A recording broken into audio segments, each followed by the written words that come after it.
everyone. Good morning.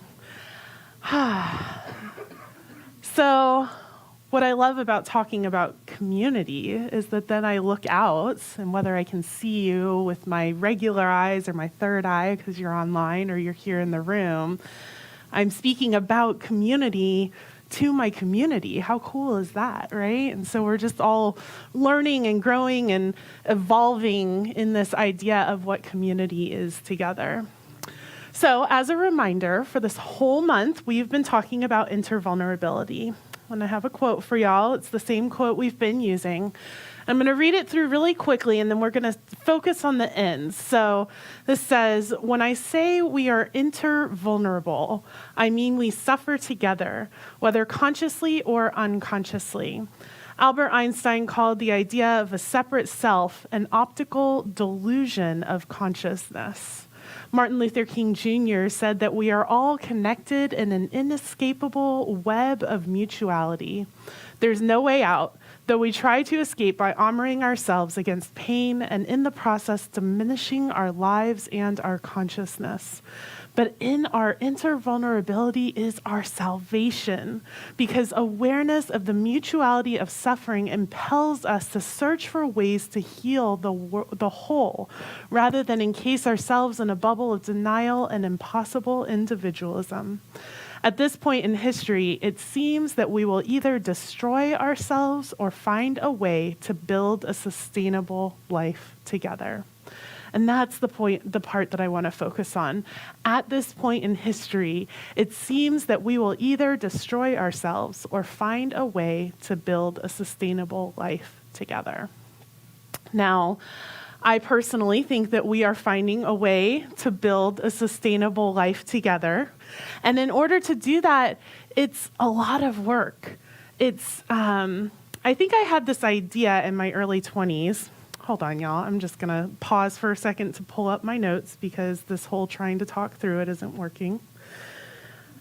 All right, there we go. I think I had this idea in my early 20s that it would be easy, right? A couple weeks ago, I talked about this idea of how easy it is to be enlightened on a mountaintop.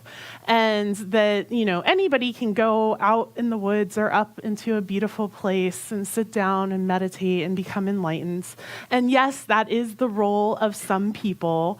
But for all of us here, that's obviously not our role, at least not all the time, because we're here, right? We're here in society creating this together.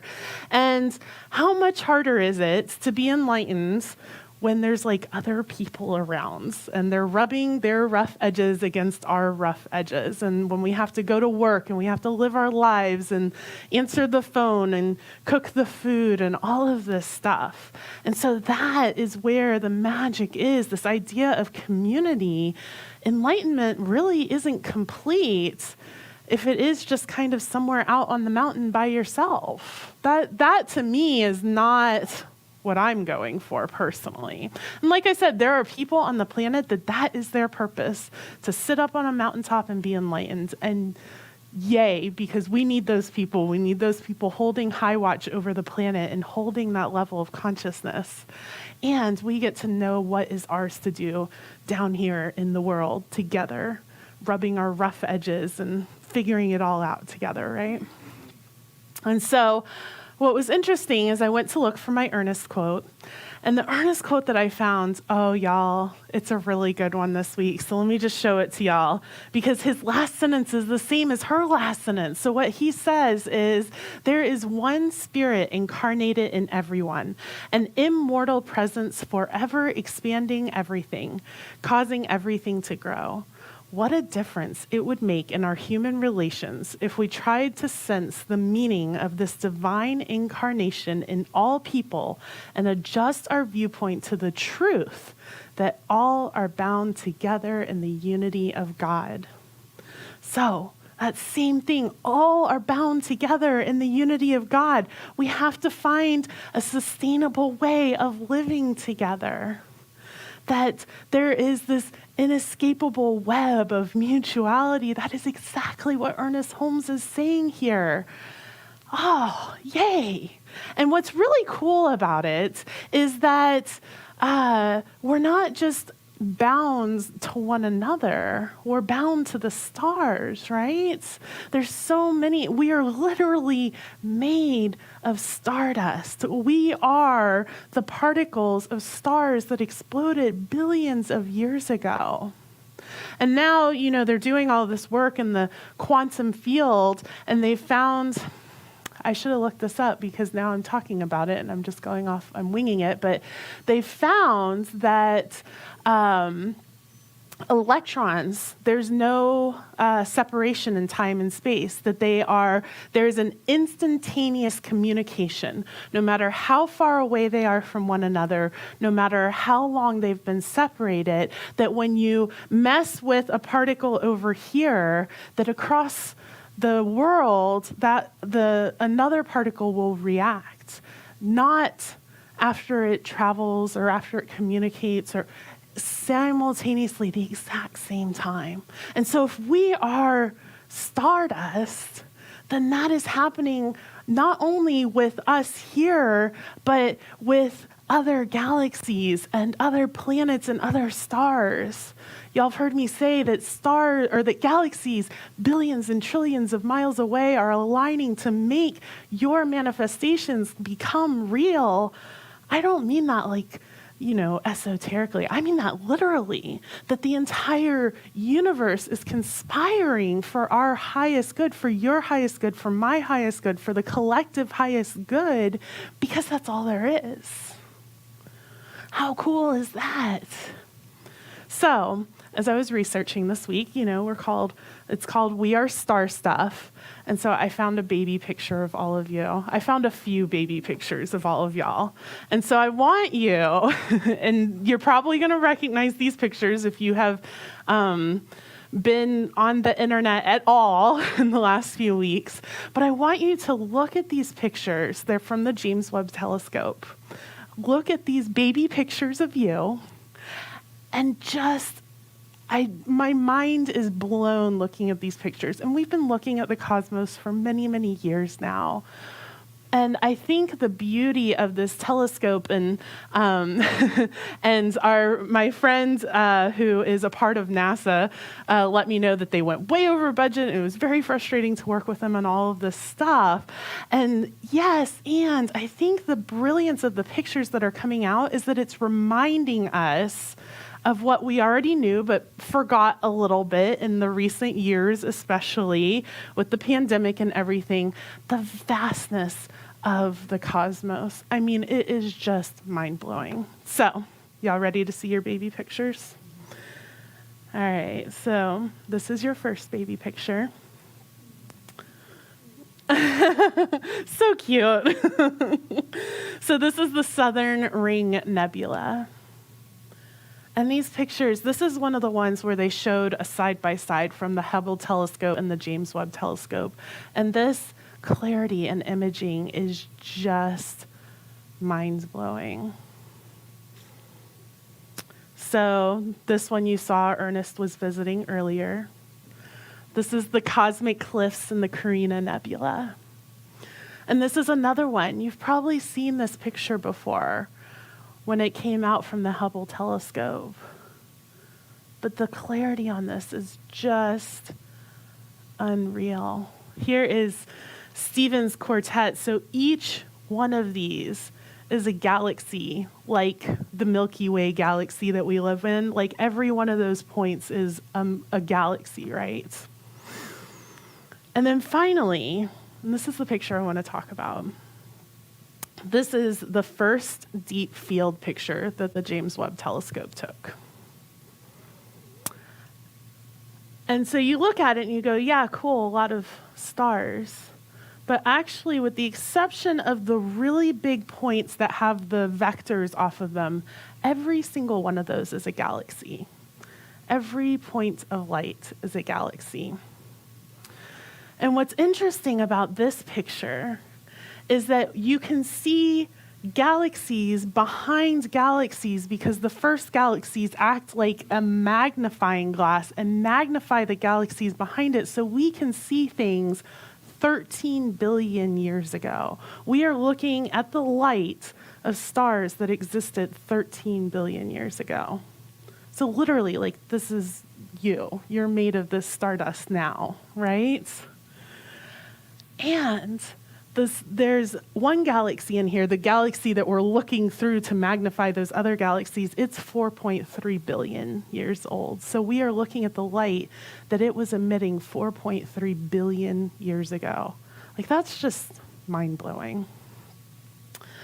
There are thousands of galaxies in this picture, in this one picture alone. It includes the faintest objects ever viewed on infrared. And this picture right here is the equivalent of somebody holding a grain of sand up at arm's length and looking at it. That is the size of the picture that we are looking at, of a piece of what was black sky. And when we magnify it out and when we take that telescope, this is what we can see. And y'all, it's so interesting because when they finally proved the Higgs boson, they said, if your mind isn't completely blown, then you don't understand it. And I think that this is the same here. And even if your mind is blown, I don't think that we can actually comprehend the size of us. Because then you look at 1 grain of salt worth of, or 1 grain of sand, not sure it really matters, in the night sky worth of view, and you see thousands of galaxies, and that's 1 grain of sand's worth in the sky. And then you spread that out and you think about how many galaxies there are everywhere that we don't even know about. And that's just in the visible night sky, right? And then you think about the fact that there's probably multiverses. So there are multiple universes of this going on. And then, not that we can wrap our head around any of that, but there's something else beyond all of that, outside of time and space. We don't even have words for any of this. I'm just, using words that are really finite, but I'm trying to explain the infinite. It is just incredible. And so if we could just take just the slightest little hint of that and remember that we are bound together in an inescapable web of mutuality, that we together are the unity of the whole, how much more could we get done, right?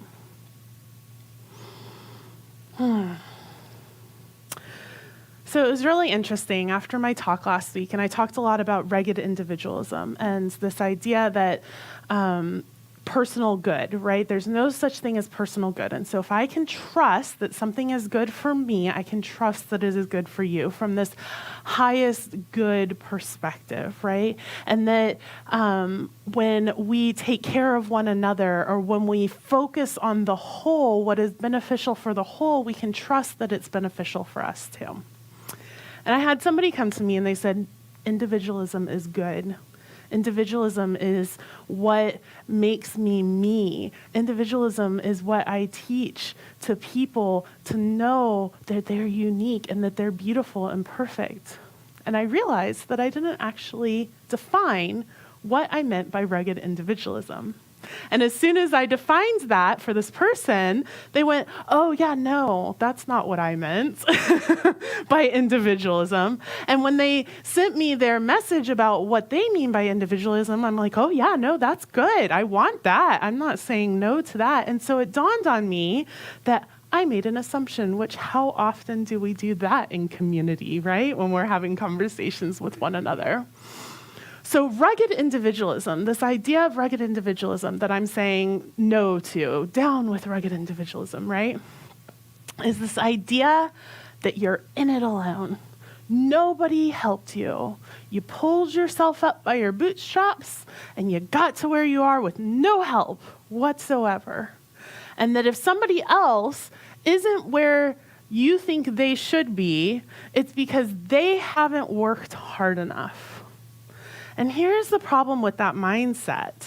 On top of asking for help is bad and wrong, and you always want to be the person in the position of helping, never the one that needs help, right? On top of all of that being really difficult to upkeep for our entire lives. Everybody needs help sometimes.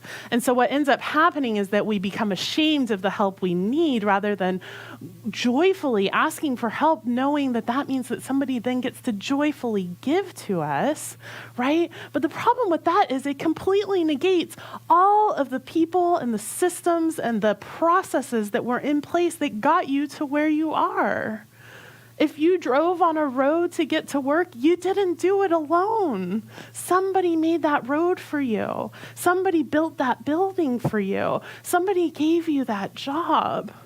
That we are connected. There is no rugged individualism. And so what happens is that when we say, I did it all myself and you should too, we completely negate the systems that are in place that might have supported us more than they are supporting other people. And if we can't see those systems and see how they are benefiting some and hurting others, then we can't shift them around to create a world that actually works for everyone.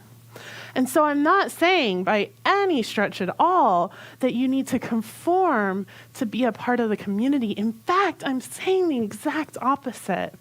And we're going back to Brené Brown, y'all, because I was thinking about it and I was like, it's this idea of belonging versus fitting in. Belonging versus fitting in. And when I say community, I don't mean a community that you have to fit into. I mean a community that you belong in.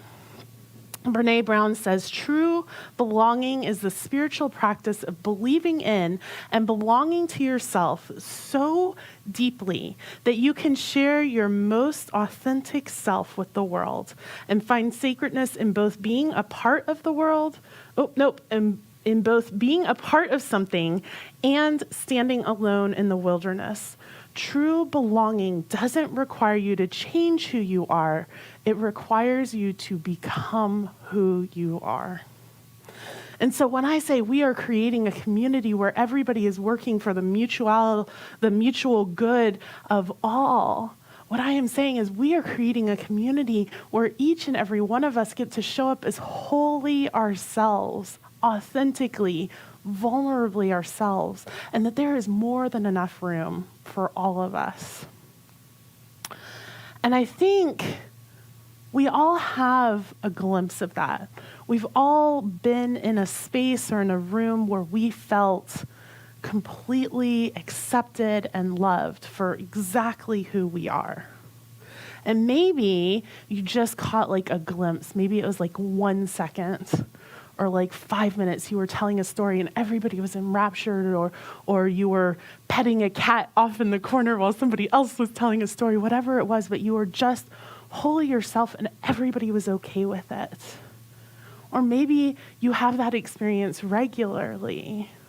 And what we're working to build here is that this is the regular experience where you're having that. You get to show up as all of you. All of you. And sometimes the all of you is going to be beautiful and perfect and so amazing and great and everything's going so well and everything worked out and all the lights were green as you drove to church or to get your coffee before church and everybody was so happy. And sometimes the you that shows up to church is just barely hanging on. I remember one day I was 19 years old and I was attending this mega church in Dallas. I had like a 6-month stint at the Grapevine, I think is what it was called. And I got pulled over by a very mean police officer on the way to church. I mean, he was just not a nice person. He wasn't being nice to me, and I had been speeding or whatever 19-year-old me was doing, right? And he gave me 3 tickets. He gave me a ticket for speeding, he gave me a ticket for my expired registration, and he gave me a ticket for the crack in my windshield that was this long off in the bottom corner that I didn't even know was there. And I was really annoyed. So I showed up to church grumpy and mad, and I was telling my friend, right? I found my friend. There's like, I don't know, thousands of people in this church, and I find my friend, and I'm kind of like going off on her, and she's like, you just need to be quiet. Everybody's going to look at us, right? And in that moment, I felt shut down. That was not a community experience for me. I could not show up as my whole self. And so, you know what? If you get 3 tickets, come tell us about it. If you're really annoyed because the police officer was mean to you, come tell us about it. Show up as your whole self. Show up as your whole self. Because I made illustrations, y'all, and I just really want to show y'all because I really enjoy doing this. So this fitting in, the problem that happens is we become like this little guy here, right? And like you're fitting into the box, but like there's still open spaces, and you've like had to contort yourself to fit into this space that's not really for you, but you're making it work, right? You're making it work. And what I love the most about this picture is this person seems completely unperturbed by the position that they are being forced to stay in for the rest of their life. And don't we do that? Don't we make it okay in our minds? This is fine. Everything's fine. I can't be me, but like they really love me for this person that I've created. They love that person, so I'm just going to keep doing this. It's okay. It's all working out. Everything's okay. Right? Everything's okay. If you're whispering that to yourself, it probably isn't. And when I look at this idea of belonging, the picture that comes into my head is something like this, where we create, the center creates this scaffolding and this framework. So we are not a place where anybody can walk through the door and feel like this is the place for them. They can feel welcome. We can love them. We can make sure that they are safe, that they have a place to be, that when they click online, they feel connected, that they feel like we're a part. But it's not going to necessarily be for them. We have boundaries. We have principles. We have things that we believe. And not everybody believes those, and that's okay. So those principles, that foundation, that is the scaffolding. But what was beautiful about that picture is that look at all that space. Look at all that space. And so you get to come in, and I get to come in, and we all get to come in, and we take up whatever space we need. And maybe some people climb up into the rafters and they hang big banners down, and that's the space that they're taking up. And maybe your space to take up is over here in the floor in a little corner, and you're just doing your thing over here. Or maybe your space to take up is in the whole middle of the room. Whatever it is, there is space for all of us. And so we have constructed the framework together, and then the community comes in their whole authentic selves, and we just make the space our own together. And it becomes this beautiful, messy, creative, brilliant thing. And maybe your space encroaches on my space a little bit, and that's okay. We work it out because there's more than enough space for all. And so we can always find that win-win, win-win-win scenario. Always, always, always.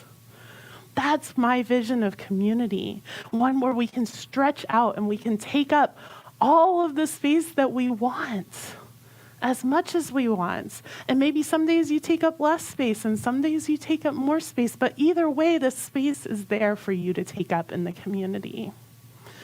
And so this, to me, then when we have the framework built, when we're sitting on a foundation together, then that is true safety and belonging, because we can not only know and understand what the community is and take up our space and be authentic, but we can also trust that we're all on the same page, that we have the same expectations, that we have the same agreements, that if somebody comes in and they damage or vandalize our space, or they are unkind or whatever it is, that framework exists for us to say, hey, I love you, and I love your authentic self, and this behavior is not okay. And so this space, this framework exists for people to come in and be authentically themselves. And so it's, we say this to children a lot, right? You can be angry, You can't hit me to show me you're angry, right? And so I love you. I love that you're angry right now. And you get to express that anger in a way that doesn't hurt other people in the community. And so when we have that, then we can trust that when we come into this community, we can show up authentically and still have those safe frameworks that exist so that everyone gets to be wholly, authentically, fully themselves. That's what we're building together. That's it.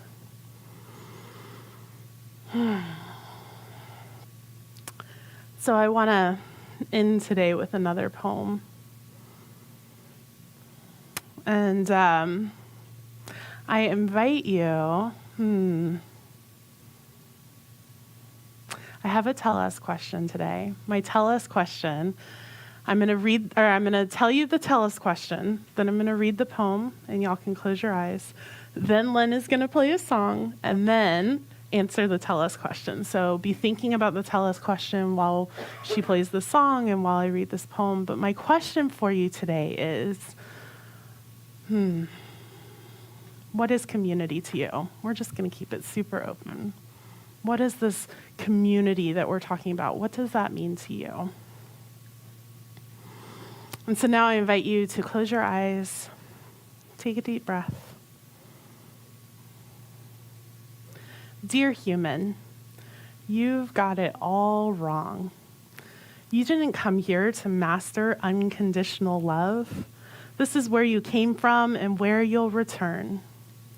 You came here to learn personal love, universal love, messy love, sweaty love, crazy love, broken love, whole love, infused with divinity, lived through the grace of stumbling, demonstrated through the beauty of messing up often. You didn't come here to be perfect. You already are. You came here to be gorgeously human, flawed and fabulous, and rising again into remembering. But unconditional love, stop telling that story. Love in truth doesn't need any adjectives. It doesn't require modifiers. It doesn't require the condition of perfection. It only asks that you show up and do your best and stay present and feel fully. That you shine and fly and laugh and cry and hurt and heal and fall and get back up and play and work and live and die as you. It's enough. It's plenty.